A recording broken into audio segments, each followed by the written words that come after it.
नमस्कार मंडळी, लिसन विथ पूनम या चॅनलमध्ये तुमचं स्वागत आहे। तर मंडळी, आज आपण या व्हिडिओद्वारे विष्णू सहस्त्रनामाचे फायदे जाणून घेणार आहोत। त्यामुळेच व्हिडिओ स्किप न करता शेवटपर्यंत पाहत राहा। तर मंडळी, विष्णू सहस्त्रनामाने आपल्या सर्व ग्रहपीडा, शत्रुपीडा, वास्तुदोष, पितृदोष, स्वभावदोष नाहीसे होतात। विघ्ने, संकटे दूर पळतात। जर दर बुधवारी 4 वेळा विष्णू सहस्त्रनाम म्हटले तर आपल्या सर्व पितरांना सद्गती मिळते। नियमित रोज 12 वेळा विष्णू सहस्त्रनाम 6 महिने म्हटले तर आपले सर्व प्रारब्ध नष्ट होते। इहलोकी कीर्ती व मोक्ष प्राप्त होतो, म्हणजेच भुक्ती आणि मुक्ती दोन्ही प्राप्त होतात।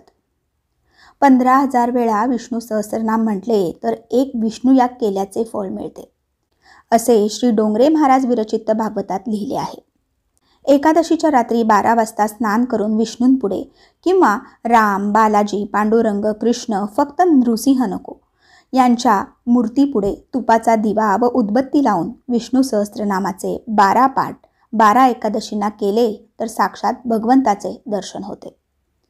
40 दिवसांच्या रोज 12 वेळा नियमित पठणाने अशक्य गोष्टी शक्य होतात। सहस्त्र तुलसीपत्रांनी सहस्त्रनामाने अर्चन अथवा हवन केले तर अतिशय उत्तम अनुभव येतात। बाळकृष्णाला तुलसी अर्चन करून मुलांकडून रोज एकदा विष्णू सहस्त्रनाम म्हणून घेतले तर त्यांचे उच्चार स्पष्ट व शुद्ध होण्यास मदत होते। ती तुळशीची पाने त्यांनी चावून खाल्ली तर त्यांची बुद्धी तेजस्वी होण्यास मदत होते। वास्तु दोष जाण्याकरता रोज 3 पाठ आठवडाभर करावेत। याची सुरुवात बुधवारीच करावी। तुपाचा दिवा व उदबत्तीही लावावीच। बाहेरचा त्रास असेल, संतती मतिमंद किंवा गतिमंद असेल तर अशा व्यक्तीला रोज सकाळ संध्याकाळ श्री विष्णू सहस्त्रनामाचे पाठ ऐकवावेत।